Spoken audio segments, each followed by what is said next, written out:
Welcome to our YouTube channel empathy classes 247। बच्चों, आज के इस वीडियो में हम आपके लिए लेकर आए हैं प्रश्नावली 3G का पार्ट 1।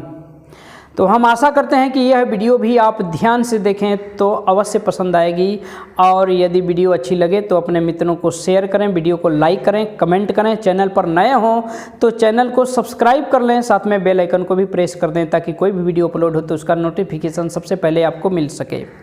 तो आइए, देरी किस बात की, हम शुरू कर रहे हैं प्रश्नावली 3G के सवालों को बताना। क्वेश्चन नंबर 1 दिया है, लिखा है निम्नांकित कथन को समीकरण द्वारा अभिव्यक्त कीजिए। कथन को हम एक बार पढ़ रहे हैं। कथन को हमें समीकरण के द्वारा अभिव्यक्त करना है, समीकरण द्वारा प्रदर्शित करना है, यानी हमें कथन के अनुसार समीकरण बना देना है। कथन क्या है? लिखा है एक पिता की आयु उसके पुत्र के आयु की 4 गुनी है। 7 वर्ष बाद पिता की आयु पुत्र के आयु की 2.5 गुनी रह जाएगी, 2.5 गुनी हो जाएगी। तो इस कथन को हमें समीकरण के द्वारा अभिव्यक्त करना है। तो इसके लिए क्या करेंगे, पहले हम पिता अथवा पुत्र में से किसी एक की आयु को मान लेंगे। आइए शुरू करते हैं। माना पुत्र की आयु x वर्ष है। माना पुत्र की आयु x वर्ष है। माना पुत्र की आयु x वर्ष है। पुत्र की आयु x वर्ष है तो पिता की आयु कितनी हो जाएगी? क्योंकि कहा है कि पिता की आयु जो है पुत्र के आयु की 4 गुनी है। तो पुत्र की x वर्ष है तो पिता की आयु कितनी हो जाएगी? 4x वर्ष हो जाएगी, 4x वर्ष। अब कहा है 7 वर्ष बाद पुत्र की आयु की 2.5 गुनी रह जाएगी, 2.5 गुनी हो जाएगी। किसकी आयु? पिता की आयु। तो 7 वर्ष बाद पहले हम दोनों की आयु लिखेंगे 7 वर्ष बाद पुत्र की आयु। 7 वर्ष बाद पुत्र की आयु कितनी हो जाएगी? इस समय पुत्र की आयु x वर्ष है तो 7 वर्ष बाद x प्लस 7 वर्ष हो जाएगी। 7 वर्ष बाद पिता की आयु कितनी हो जाएगी? 7 वर्ष बाद पिता की आयु। इस समय पिता की आयु है 4x वर्ष। तो 7 वर्ष बाद कितनी हो जाएगी? 4x प्लस 7 वर्ष हो जाएगी। अब प्रश्नानुसार क्या कह रहा है? प्रश्न में कह रहा है कि 7 वर्ष बाद ये जो पिता की आयु है, 7 वर्ष बाद ये जो पुत्र की आयु है, इसकी 2.5 गुनी हो जाएगी। यानी 7 वर्ष बाद पिता की आयु बराबर 7 वर्ष बाद पुत्र की आयु का 2.5 गुना।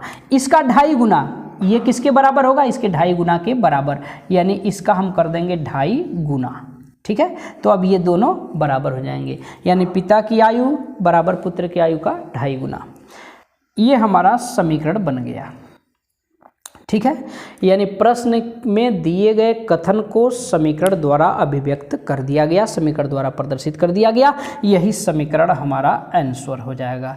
तो ये रहा बच्चों क्वेश्चन नंबर 1। हम आशा करते हैं कि अवश्य समझ में आया होगा।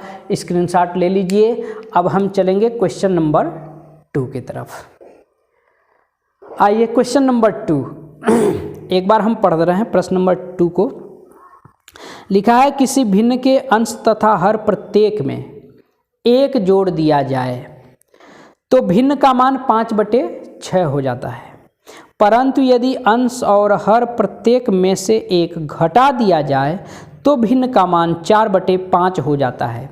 युगपत समीकरण बनाइए, यानी हमें 2 चरों वाला रैखिक समीकरण युग्म बनाना है, यानी 2 समीकरण बनाना है। हमें समीकरण बना के छोड़ देना है, हल नहीं करना है, समीकरण बनाना है। तो आइए शुरू करते हैं क्वेश्चन नंबर 2। क्वेश्चन नंबर 2, मान लेंगे वह भिन्न x/y है। माना वह भिन्न क्या है? x/y। माना वह भिन्न x बटे y है।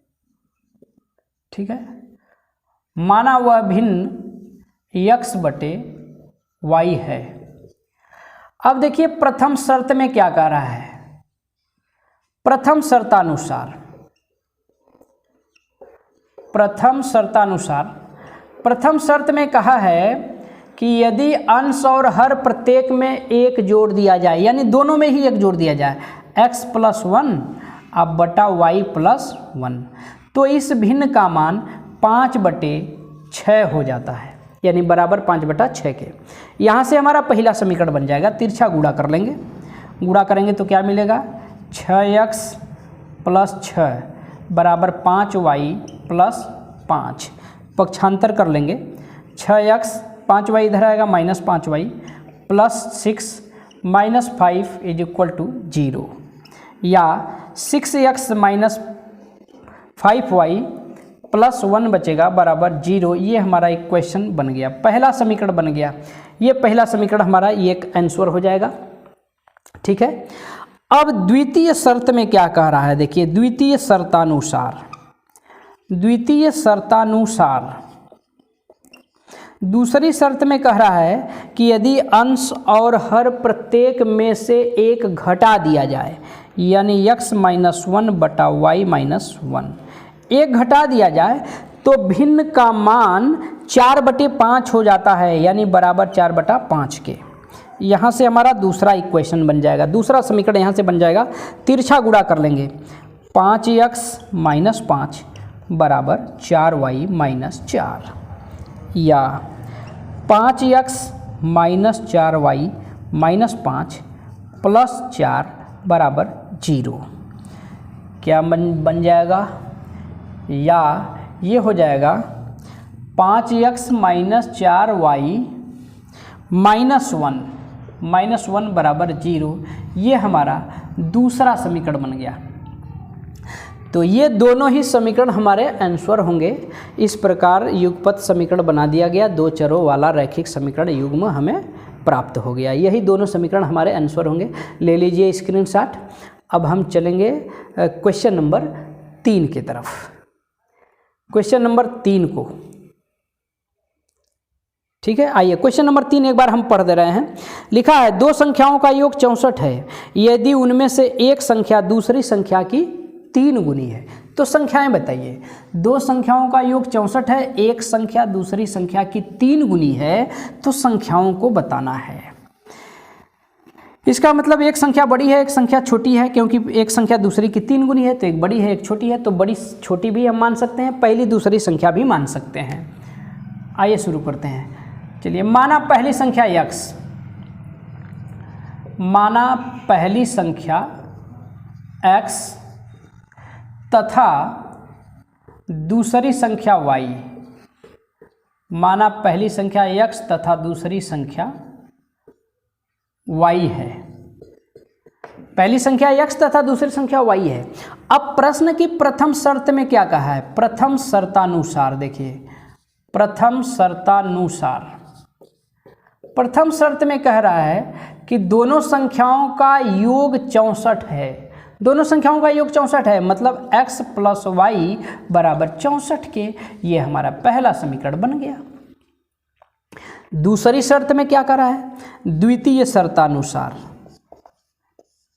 द्वितीय शर्तानुसार दूसरी शर्त में कह रहा है कि एक संख्या दूसरी संख्या की 3 गुनी है, यानी पहली संख्या x दूसरी संख्या y की 3 गुनी है, यानी पहली संख्या बराबर दूसरी संख्या का 3 गुना। पहली संख्या क्या है, दूसरी संख्या के 3 गुने के बराबर है, यानी x बराबर 3y। यहाँ से मिल जाएगा हमें x - 3y बराबर 0, समीकरण नंबर 2। अब दोनों ही समीकरणों को हल कर देंगे, x और y के मान आ जाएंगे। तो x और y के जो मान होंगे वही पहली और दूसरी संख्याएं होंगी। तो आइए समीकरण 1 और 2 को हल करते हैं। दोनों ही समीकरणों में हम देख रहे हैं x वाला पद बराबर है, बराबर पदों का चिन्ह समान है। चिन्ह समान है तो किसी एक समीकरण में से दूसरे को घटाना होगा। आइए हम समीकरण 1 में से 2 को घटा दे रहे हैं। लिखेंगे समीकरण 1 में से समीकरण 2 को घटाने पर, समीकरण 1 में से समीकरण 2 को घटाने पर, 1 में से 2 को घटाएंगे तो x वाले पद तो कट जाएंगे, y में से -3y को घटाना है तो इसका चिन्ह बदल के प्लस हो जाएगा, y + 3y यानी 4y हो जाएगा बाएं पक्ष में, और दाहिने पक्ष में से बचेगा हमारा 64 में से 0 गया 64 बचेगा। ठीक है, इसलिए y बराबर 64/4 बराबर 16, 4 16 64, 16 बार में कट जाएगा 64, 4 से y का मान आ गया, अर्थात दूसरी संख्या हमारी आ गई। अब y के मान को किसी भी समीकरण में रख देंगे, लिखेंगे y का मान समीकरण 1 में रखने पर, y का मान समीकरण 1 में रखने पर, y का मान रख देंगे समीकरण नंबर 1 में, तो हमें x का मान मिल जाएगा x + 16 बराबर 64, इसलिए x बराबर 64 - 16 बराबर 48। इस प्रकार पहली संख्या हमारी आ गई 48 और दूसरी संख्या आई है 16। ठीक है, पहली संख्या 48, दूसरी संख्या 16। ये हमारा आंसर हो जाएगा, ले लीजिए स्क्रीनशॉट। अब हम चलेंगे क्वेश्चन नंबर 4 की तरफ। हम आशा करते हैं कि यह प्रश्न भी आपको अवश्य समझ में आया होगा। आइए क्वेश्चन नंबर 4 को देखते हैं। एक बार सवाल पढ़ दे रहे हैं। लिखा है यदि हम अंश में 1 जोड़ दें तथा हर में से 1 घटा दें तो भिन्न 1 में बदल जाती है। कोई भिन्न है जिसके अंश में 1 जोड़ दिया जा रहा है, हर में से 1 घटा दिया जा रहा है, तो उसका मान 1 के बराबर हो जा रहा है। और क्या कर रहा है दूसरी शर्त में, यदि हर में 1 जोड़ दें तो वह 1/2 हो जाती है। वह भिन्न क्या है? आइए शुरू करते हैं। Question number 4। क्वेश्चन नंबर 4, मान लेंगे वह भिन्न x/y है। माना वह भिन्न x/y है। क्वेश्चन नंबर 4 देखिए, माना वह भिन्न x/y है। माना वह भिन्न क्या है? x/y। माना वह भिन्न x/y है तो प्रथम शर्त में क्या कह रहा है? देखिए, प्रथम शर्तानुसार, प्रथम शर्त में कह रहा है कि अंश में 1 जोड़ दिया जाए, अंश में 1 जोड़ दें तथा हर में से 1 घटा दें। अंश में 1 जोड़ दिया जाए तथा हर में से 1 घटा दिया जाए। अंश में हमने 1 जोड़ दिया, हर में से 1 घटा दिया, तो इसका मान 1 हो जाता है, यानी बराबर 1 के हो जाती है, या भिन्न 1 के बराबर हो जाती है। यहाँ से हमारा पहला समीकरण बनेगा, या x + 1 बराबर क्या मिलेगा? x + 1 बराबर y - 1, या y इधर लाएंगे तो माइनस हो जाएगा, 1 इधर जाएगा तो माइनस हो जाएगा, तो -1 - 1 -2 हो जाएगा। ये हमारा बन गया समीकरण नंबर 1। ठीक है, दूसरी शर्त में देखिए क्या कर रहा है, द्वितीय शर्तानुसार। द्वितीय शर्तानुसार दूसरी शर्त में कह रहा है यदि हर में 1 जोड़ दिया जाए, अंश में कुछ नहीं किया जाए, हर में 1 जोड़ दिया जाए तो भिन्न का मान 1/2 हो जाता है, यानी x/y + 1, तो इस भिन्न का मान 1/2 के बराबर हो जाता है, बराबर 1/2 के। ठीक है, यहाँ से हमारा दूसरा समीकरण बनेगा, तिरछा गुणा कर लेंगे, 2x बराबर y + 1, या 2x - y बराबर 1, समीकरण नंबर 2। ये हमारा दूसरा समीकरण बन जाएगा। अब समीकरण 1 और 2 को हल कर देंगे। दोनों ही समीकरणों में देख रहे हैं y वाला पद बराबर है, बराबर पदों का चिन्ह समान है, माइनस माइनस है, तो किसी एक समीकरण से दूसरे समीकरण को हमें घटाना होगा। तो 2 में से 1 को या 1 में से 2 को, किसी में से किसी को घटा सकते हैं। तो आइए हम समीकरण 2 में से समीकरण 1 को घटा दे रहे हैं। लिखेंगे समीकरण 2 में से समीकरण 1 को घटाने पर, 2 में से 1 को घटाने पर, समीकरण 2 में से समीकरण 1 को घटाने पर, घटाएंगे तो क्या मिलेगा, y वाला पद तो कट जाएगा, 2x में से x निकल गया, x बचेगा बाएं पक्ष में, दाहिने पक्ष में 1 में से -2 को घटाना है, इसको घटाना है तो इसका चिन्ह बदल के प्लस हो जाएगा, यानी 1 + 2 यानी 3 हो जाएगा। तो x बराबर 3 मिल गया हमें। अब x के मान को किसी भी समीकरण में रख देंगे, लिखेंगे x का मान समीकरण 1 में रखने पर, x का मान समीकरण 1 में रखने पर, x का मान समीकरण 1 में रख देंगे तो देखिए क्या मिलेगा, x के स्थान पर 3 -y बराबर -2 या -y बराबर -2 -3 या -y बराबर -5, इसलिए y बराबर 5, x बराबर 3 y बराबर 5, अतः भिन्न क्या हो जाएगी हमारी, अतः भिन्न बराबर हो जाएगी 3/5, ये हमारा आंसर हो जाएगा। ठीक है, तो ये रहा बच्चों क्वेश्चन नंबर 4, ले लीजिए स्क्रीनशॉट। अगर थोड़ा सा उत्तर की जांच करना चाहें, अपने आंसर की जांच करना चाहें तो भिन्न में अगर देख रहे हैं पहली शर्त में जो कर रहा है अंश में 1 जोड़ दिया जाए, हर में से 1 घटा दिया जाए, तो अंश में 1 जोड़ देंगे तो अंश हमारा 4 हो जाएगा, हर में से 1 घटा देंगे तो हर हमारा 4 हो जाएगा, 4/4 यानी भिन्न 1 हो जाएगी कि नहीं हो जाएगी, पहली शर्त पूरी। दूसरी शर्त भी पूरी हो जाएगी, हर में 1 जोड़ देंगे तो 6 हो जाएगा, अंश हमारा 3 है, 3/6 यानी 1/2 के बराबर हो जाएगी। दोनों ही शर्तें पूरी हो जा रही हैं, अतः उत्तर हमारा सही होगा। तो ये रहा क्वेश्चन नंबर 4। अब आइए चलते हैं आगे, क्वेश्चन नंबर 5 को देखते हैं। एक बार सवाल हम पढ़ दे रहे हैं, लिखा है कि यदि किसी भिन्न के अंश में 6 जोड़ दिया जाए तो वह भिन्न 1/2 हो जाती है, और यदि उसके हर में 7 जोड़ दिया जाए तो वह 1/3 हो जाती है। 6 जोड़ दिया जाए तो 1/2 हो जाती है अंश में, और हर में 7 जोड़ दिया जाए तो 1/3 हो जाती है। तो वह भिन्न ज्ञात कीजिए। आइए शुरू करते हैं क्वेश्चन नंबर 5। क्वेश्चन नंबर 5, तो मान लेंगे वह भिन्न x/y है, माना वह भिन्न x/y है। ठीक है, क्वेश्चन नंबर 5 देखिए, माना वह भिन्न x/y है। अब प्रथम शर्त में क्या कह रहा है, प्रथम शर्तानुसार कह रहा है कि अंश में 6 जोड़ दिया जाए, यानी x + 6/y, हर में कुछ नहीं करना है, अंश में 6 जोड़ दिया जाए तो इस भिन्न का मान 1/2 हो जाता है, यानी बराबर 1/2 के हो जाती है यह भिन्न, x + 6/y बराबर 1/2। यहाँ से हमारा पहला समीकरण बन जाएगा, कितना हो जाएगा, 2x + 2 × 6 = 12 बराबर y, या 2x - y बराबर -12, ये हमारा समीकरण नंबर 1 हो गया। ठीक है, दूसरी शर्त में क्या कर रहा है, दूसरी शर्त में कह रहा है कि यदि हर में 7 जोड़ दिया जाए, अंश में कुछ नहीं करना, हर में 7 जोड़ दिया जाए, यानी x/y + 7, तो इस भिन्न का मान 1/3 हो जाता है, यानी बराबर 1/3 के। कर लेंगे तिरछा गुणा, क्या मिलेगा, 3x बराबर y + 7 या 3x - y बराबर 7, समीकरण नंबर 2। हल कर देंगे समीकरण 1 और 2 को, तो दोनों ही समीकरणों में हम देख रहे हैं y वाला पद बराबर है, चिन्ह समान है, तो किसी एक समीकरण में से दूसरे को घटाना होगा। समीकरण 2 में से 1 को या 1 में से 2 को, किसी में से किसी को घटा सकते हैं।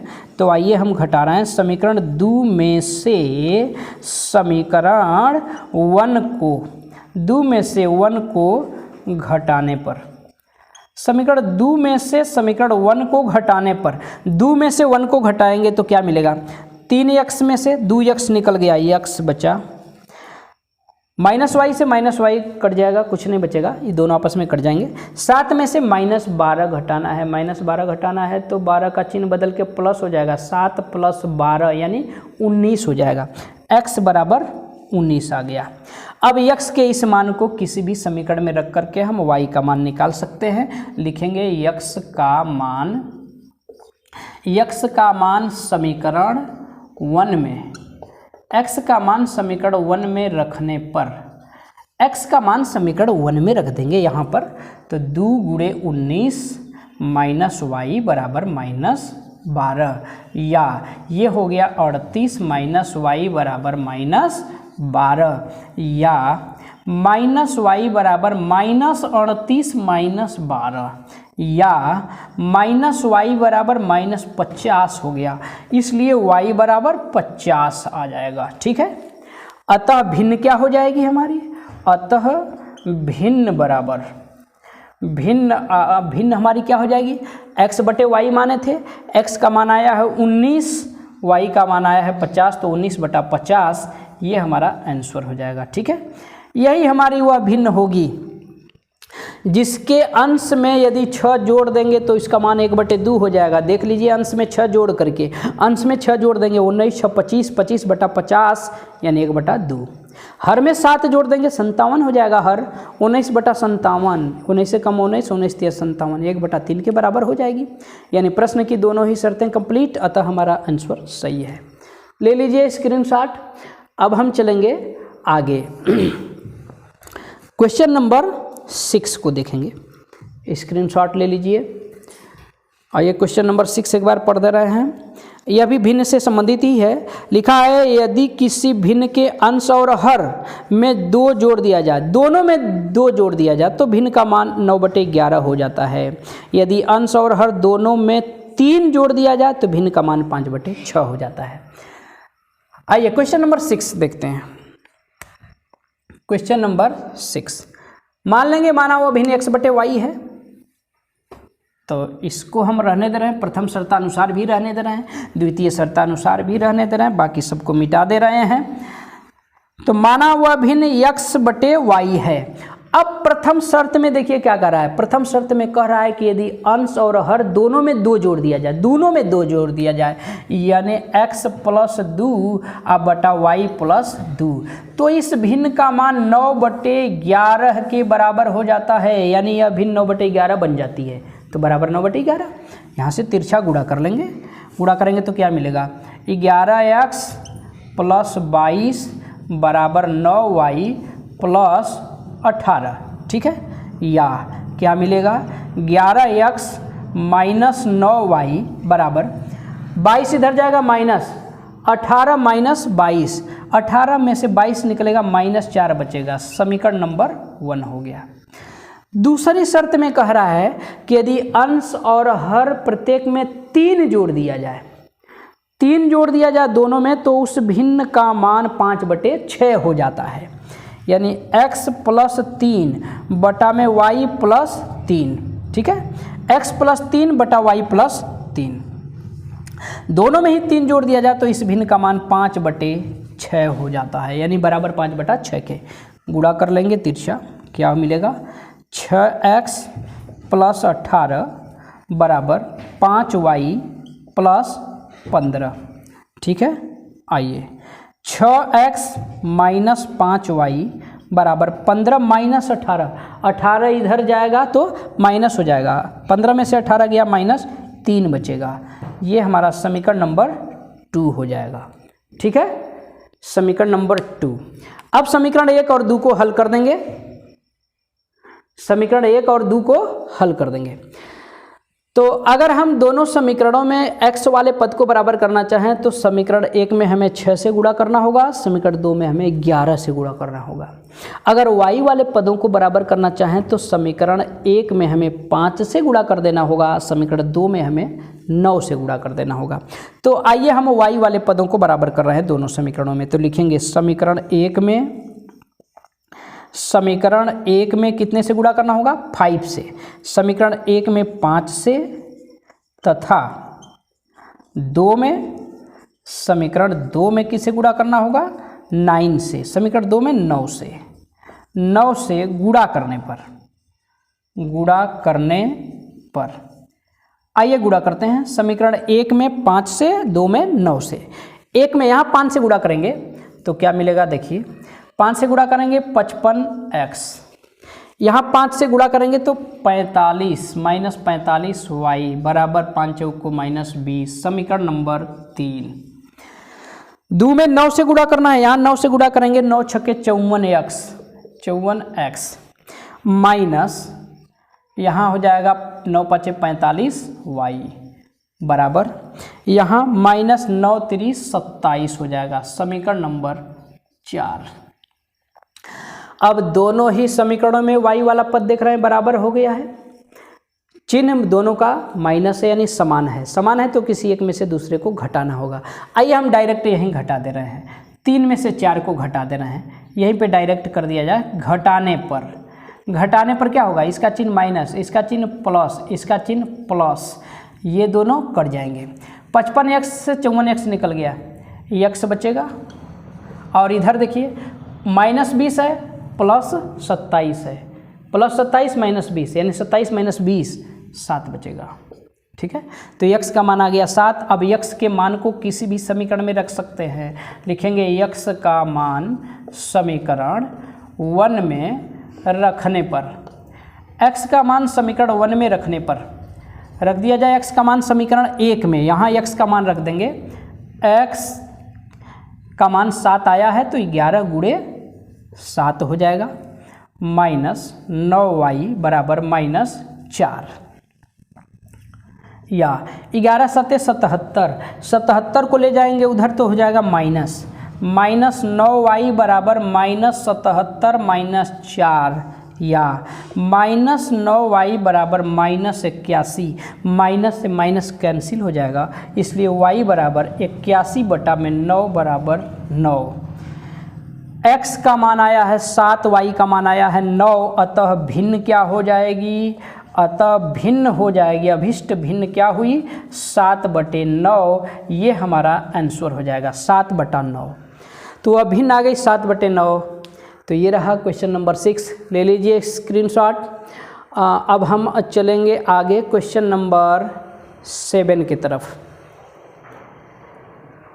अगर आंसर की जांच करना चाहें, चेक करना चाहें कि आपका आंसर सही है या गलत, तो प्रथम शर्त में देख लीजिए 2 जोड़ना है दोनों में।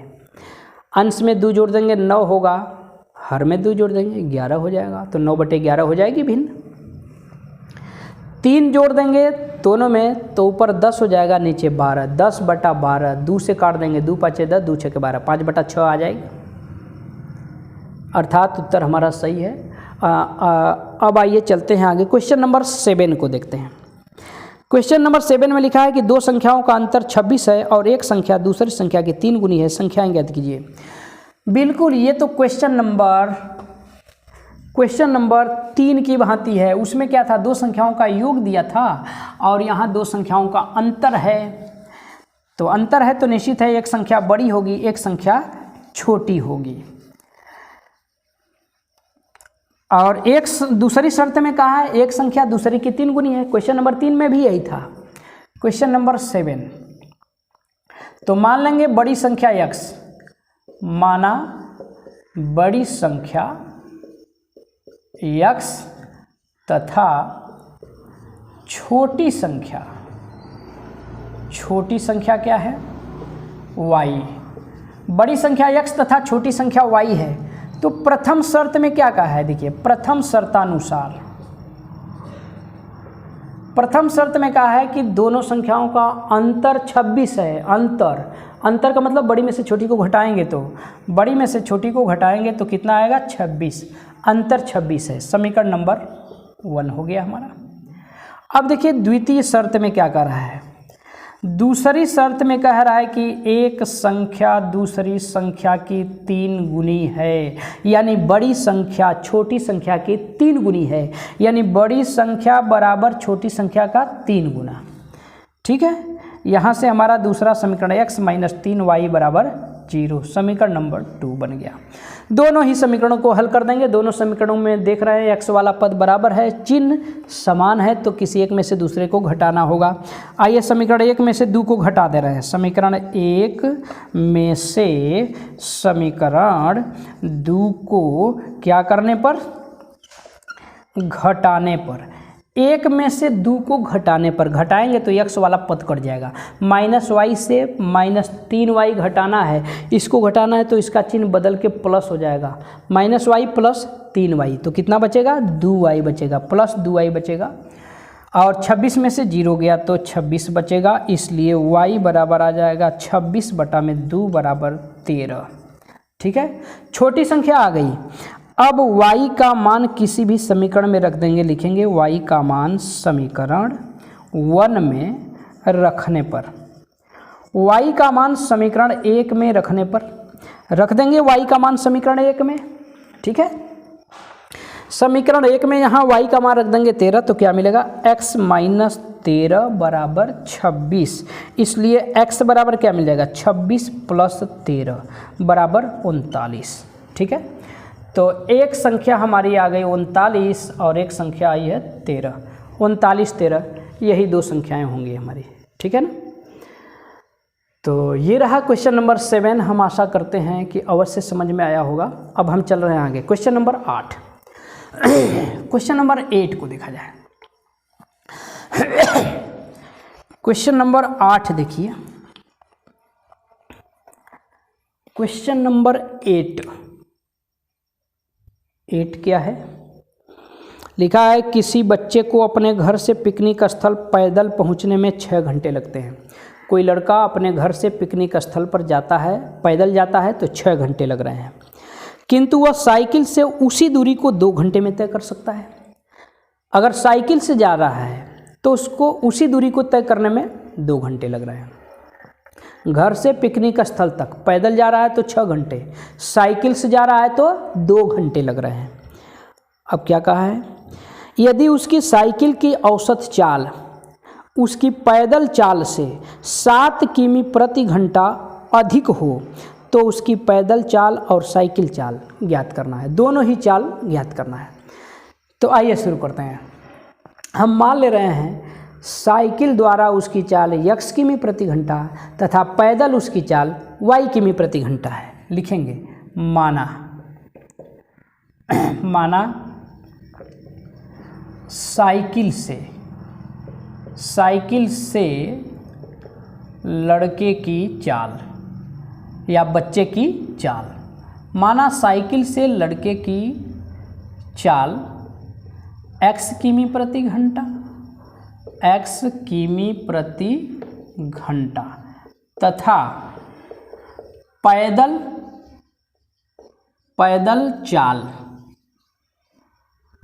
चाल y किमी प्रति घंटा, y किमी प्रति घंटा है, ठीक है। तो हमने मान लिया साइकिल से लड़के की चाल x किमी प्रति घंटा और पैदल चाल उसकी y किमी प्रति घंटा है। अब पैदल 6 घंटे में जो दूरी तय किया है घर से पिकनिक स्थल की, 6 घंटे में पैदल गया है तो घर से पिकनिक स्थल पहुंचने में उसको 6 घंटे लगे हैं। साइकिल से उसी दूरी को तय किया है तो 2 घंटे में किया है। यानी पैदल 6 घंटे में चली गई दूरी और साइकिल से 2 घंटे में चली गई दूरी, ये दोनों ही दूरियां एक ही हैं, दोनों दूरियां आपस में बराबर हैं। दोनों दूरियों को हम बराबर कर देंगे, यहाँ से हमारा पहला समीकरण बन जाएगा। तो आइए निकालते हैं। पैदल 6 घंटे में चली गई दूरी, पैदल 6 घंटे में चली गई दूरी, पैदल 6 घंटे में चली गई दूरी। किसके द्वारा चली गई दूरी? बच्चे द्वारा पैदल 6 घंटे में चली गई दूरी। 6 घंटे में चली गई दूरी बराबर क्या होता है? चाल गुणे समय होता है। दूरी बराबर चाल गुणे समय। तो पैदल उसकी चाल है y किमी प्रति घंटा, y किमी प्रति घंटा और समय कितना है? 6 घंटे। तो ये गुणा कर देंगे तो हो जाएगा 6 और दूरी है आएगा किलोमीटर में, ठीक है, 6y किलोमीटर। तो पैदल 6 घंटे में उसके द्वारा चली गई दूरी 6y किलोमीटर हुई। अब साइकिल से 2 घंटे में, साइकिल से कितने घंटे में? साइकिल से 2 घंटे में चली गई दूरी, 2 घंटे में चली गई दूरी। सूत्र वही, चाल गुणे समय। तो साइकिल से इसकी चाल है x किमी प्रति घंटा, x किमी प्रति घंटा और समय है 2 घंटे। गुणा कर देंगे तो ये हो जाएगा 2x किलोमीटर, ठीक है। परंतु प्रथम शर्त में कहा है, प्रथम शर्तानुसार ये दोनों ही दूरियां 2x किमी और 6y किमी, दोनों दूरियां कौन सी दूरी है?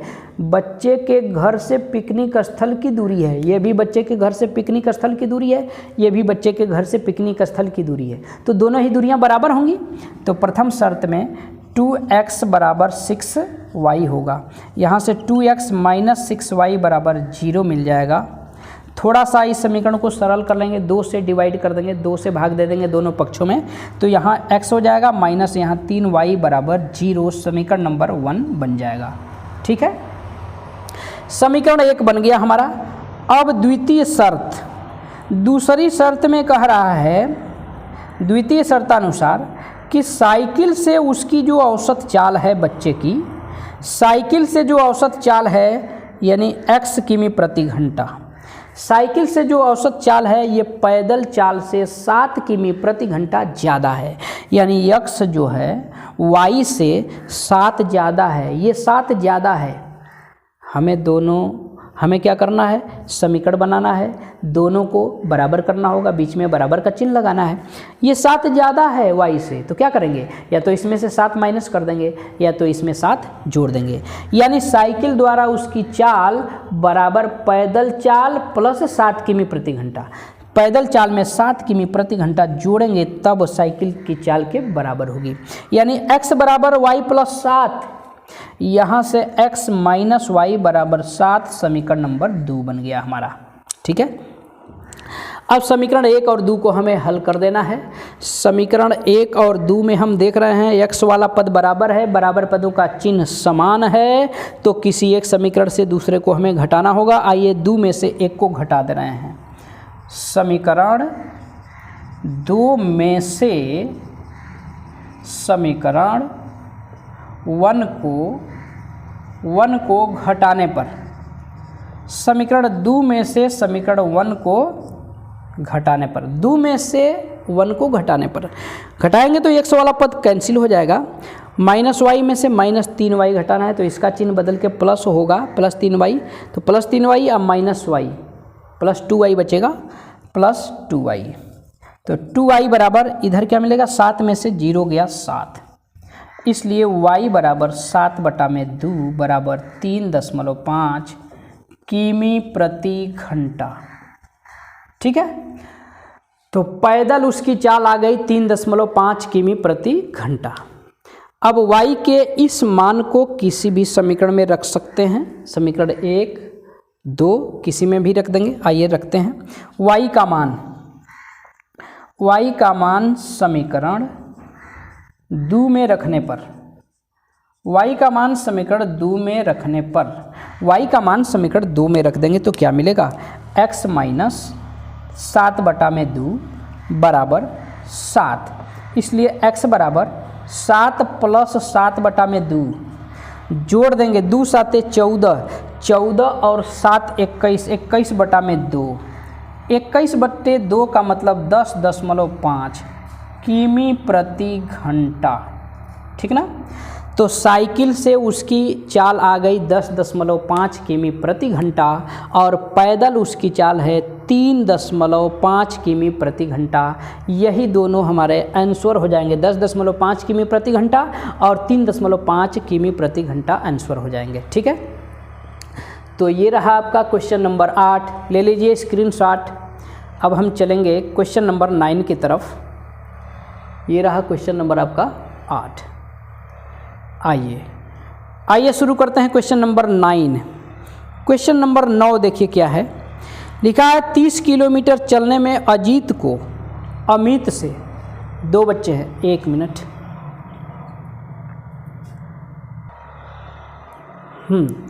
आइए क्वेश्चन नंबर 9 को देखते हैं।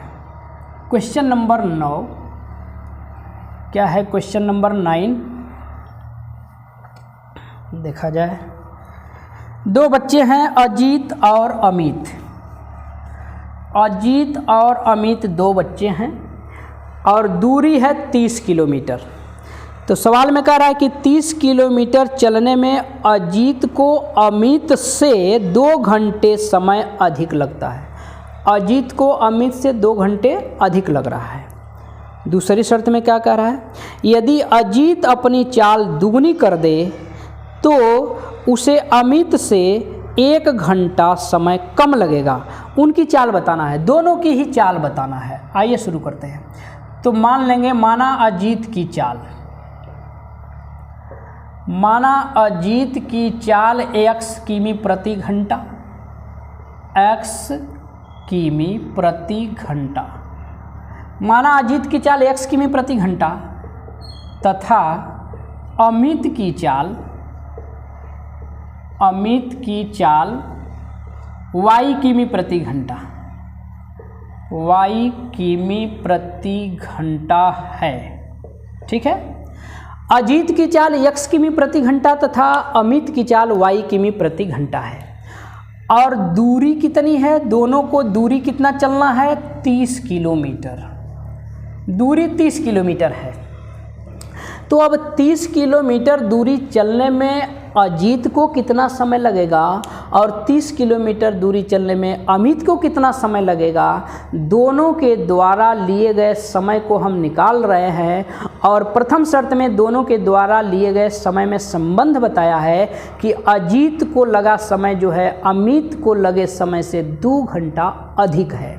तो आइए पहले हम अजीत को कितना समय लगेगा निकाल रहे हैं। 30 किलोमीटर दूरी तय करने में, 30 किलोमीटर चलने में अजीत को लगा समय, अजीत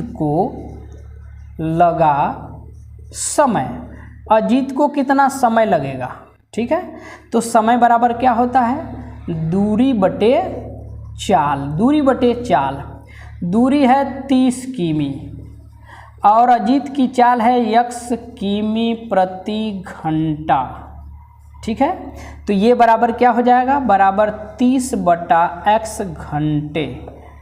30 किलोमीटर चलने में अजीत को 30 बटा x घंटे लगेंगे। अब 30 किलोमीटर चलने में अमित को कितना समय लगेगा निकाल लिया जाए। अमित को लगा समय, अमित को कितना समय लगेगा, अमित को लगा समय वही समय बराबर दूरी बटे चाल।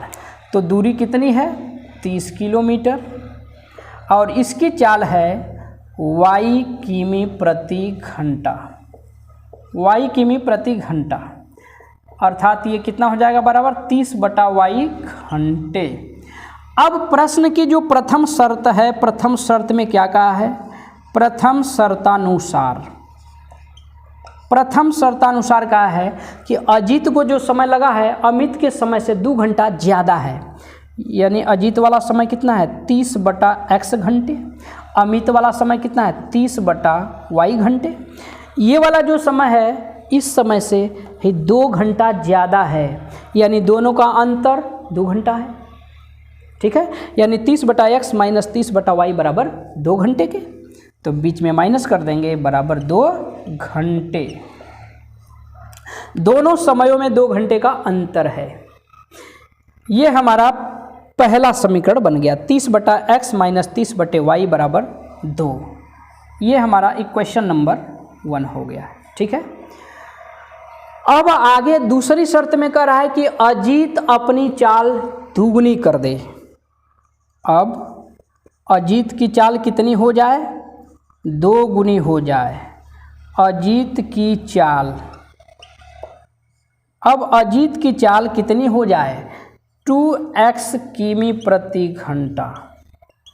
अजीत की चाल 2 गुनी हो जाए तब तो अब जो है उसी दूरी को, दूरी वही है, अब अजीत के द्वारा लिया गया जो समय है वो अमित के द्वारा लिए गए समय से 1 घंटा कम है।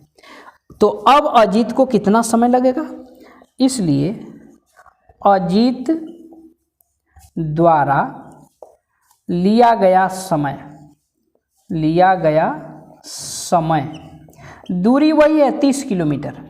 अब अजीत को कितना समय लगेगा, समय बराबर वही दूरी बटे चाल।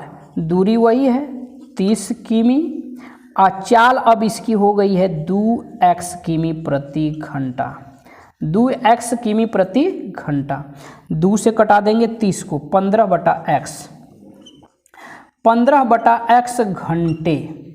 अब दूसरी शर्त में क्या कह रहा है, आइए द्वितीय शर्तानुसार देखिए क्या मिलेगा। द्वितीय शर्तानुसार अब ये जो अजीत को लगा समय है ना 15/x घंटे, ये अमित के द्वारा लिए गए समय से 1 घंटा कम है। अमित को कितना समय लगा है, 30/y घंटे ना। अब अजीत को लग रहा है 15/x घंटे, तो ये वाला जो समय है इस समय से 1 घंटा ये कम है। ठीक है, अर्थात इसमें +1 करेंगे तो दोनों बराबर हो जाएंगे, या फिर इसमें से -1 करेंगे तो दोनों बराबर हो जाएंगे। हमें समीकरण बनाना है, बराबर करना है। या तो ऐसे भी कर सकते हैं, इसका और इसका अंतर 1 है, इसमें से इसको घटाएंगे तो बराबर 1 मिलेगा, या फिर इसमें +1 कर देंगे।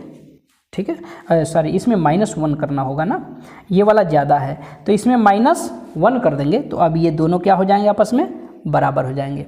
यहाँ से हमारा दूसरा इक्वेशन बनेगा, दूसरा समीकरण। तो इतना स्क्रीनशॉट ले लीजिए, हम ऊपर का कुछ अब मिटाएंगे, अब यहाँ से हमारा दूसरा समीकरण बनेगा। तो हम आशा करते हैं कि इतना तो आपको समझ में आ ही गया होगा। आइए थोड़ा सा ऊपर से अब हम मिटा रहे हैं, इसको मिटा दे रहे हैं। ठीक है, इसको मिटा दे रहे हैं, इसको भी मिटा दे रहे हैं। ठीक है ना, इतना हम मिटा दे रहे हैं। अब आइए इसको आगे बढ़ाएंगे तो क्या मिलेगा, या 15/x -30/y बराबर -1। ये हमारा समीकरण नंबर 2 हो गया। अब समीकरण 1 और 2 को देखिए, दोनों ही समीकरणों में y वाला पद बराबर है, 30/y 30/y, चिन्ह समान है, तो किसी एक समीकरण में से दूसरे को घटाना होगा। आइए समीकरण 1 में से 2 को हम घटा दे रहे हैं। समीकरण 1 में से 2 को क्या करने पर, घटाने पर। 1 में से 2 को घटाने पर, 1 में से 2 को घटा देंगे तो क्या मिलेगा, y वाला पद तो हमारा कट जाएगा। 15/x 30/x है, 30/x में से 15/x को घटाना है। हर दोनों का समान है, 30 में से 15 घट जाएगा, 15 बचेगा, 15/x बचेगा।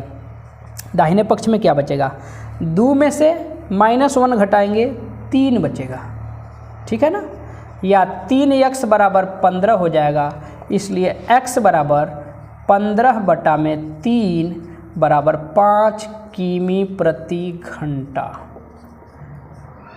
तो ये आ गई अजीत की चाल, 5 किमी प्रति घंटा। अब x का मान रख देंगे, x का मान समीकरण 1 अथवा 2 किसी में भी रख देंगे। आइए 2 में रखते हैं, x का मान समीकरण 2 में रखने पर, x का मान समीकरण 2 में रखने पर यहाँ रखेंगे x का मान 15/5 -30/y बराबर -1, या -30/y बराबर -1। और ये देखिए 15/5 3 होगा, 3 को इधर ले जाएंगे तो माइनस हो जाएगा, -3, यानी ये हो गया -4। माइनस यहाँ भी है, माइनस यहाँ भी है, माइनस से माइनस कैंसिल हो जाएगा, तिरछा गुणा हो जाएगा तो 4y बराबर 30 हो जाएगा, इसलिए y बराबर 30/4 बराबर 7.5 किमी प्रति घंटा। ठीक है, तो आंसर क्या हो जाएगा हमारा, अजीत की चाल आई है 5 किमी प्रति घंटा और अमित की चाल है 7.5 किमी प्रति घंटा। ठीक है, ये हमारा आंसर होगा। ले लीजिए स्क्रीनशॉट। ये रहा क्वेश्चन नंबर हमारा 9। हम आशा करते हैं कि अवश्य समझ में आया होगा। अजीत की चाल 5 किमी प्रति घंटा, 30 किलोमीटर दूरी है तो 6 घंटा लगेगा। अमित की चाल है 7.5 किमी प्रति घंटा, दूरी 30 किलोमीटर है तो 4 घंटे लगेंगे। इस प्रकार अजीत को 2 घंटा ज़्यादा लग रहा है। प्रश्न की पहली शर्त पूरी हो जा रही है, दूसरी शर्त भी पूरी हो जाएगी, तो ये हमारा आंसर हो जाएगा। हम आशा करते हैं कि यह वीडियो आपको अवश्य पसंद आई होगी, और यदि वीडियो पसंद आई हो तो वीडियो को लाइक करें, अपने मित्रों को शेयर करें, कमेंट करें, कमेंट में ज़रूर कुछ बताएं। चैनल पर नए हैं तो चैनल को सब्सक्राइब कर लें, बेल आइकन को भी प्रेस कर दें ताकि कोई भी वीडियो अपलोड हो तो उसका नोटिफिकेशन सबसे पहले आपको मिल सके। तो बच्चों आज की वीडियो बस यहीं तक। अगली वीडियो में फिर हमारी आपकी मुलाकात होगी इसी प्रश्नावली के क्वेश्चन नंबर 10 के साथ। इंतजार करते रहिएगा हमारी अगली वीडियो का। तब तक के लिए thank you very much for watching this video.